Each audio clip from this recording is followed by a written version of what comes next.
ছেলেকে টিউশনে দিলাম আর তারপরেই আমরা চা খেতে চলে এসেছিলাম। এই সতীঘাটে আমরা প্রায়ই চলে আসি আড্ডা দিতে, চা খেতে। নিজেদের এইটুকুনি সময়ই পাই আমরা দুজন কাটাতে একসাথে। তো তারপরে এই যে একটা ভুট্টার দোকান ছিল, বললাম যে চলো একটা ভুট্টা পোড়া খাই। আর ভুট্টা পোড়া খেতে খেতে মেঘটাকে দেখে খুব ভয়ও লাগছিল, তাই তাড়াতাড়ি করে বেরিয়ে পড়েছিলাম চায়ের দোকানের উদ্দেশ্যে। চা খেয়ে নিয়ে আমরা চলে এসেছিলাম বাঁকুড়া সমবায় বিপণী, কারণ 7টা বেজে গেলে এটা আবার বন্ধ করে দেবে, তো আর প্রবেশ নিষেধ হয়ে যাবে। কয়েকটা জিনিস খুব এমার্জেন্সি হয়ে পড়েছিল, যেরকম আমন্ড, কিচমিচ। আর এখানের কিচমিচ খেয়ে না আর অন্য কোথাও ভালোই লাগে না। আর জানো তো, লুকিয়ে লুকিয়ে ভিডিওগুলো করেছি, বলতে পারো চুরি করে ভিডিও করেছি।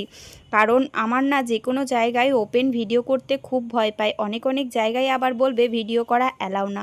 এখন এত ভিডিওর যুগ হয়েছে, তবুও এই জায়গায় এসেও মানুষ বলে যে না, ভিডিও করা চলবে না। তো যাই হোক, তোমাদের সাথে একটু ঘুরে দেখিয়ে দিলাম আমাদের বাঁকুড়ার সমবায় বিপণী।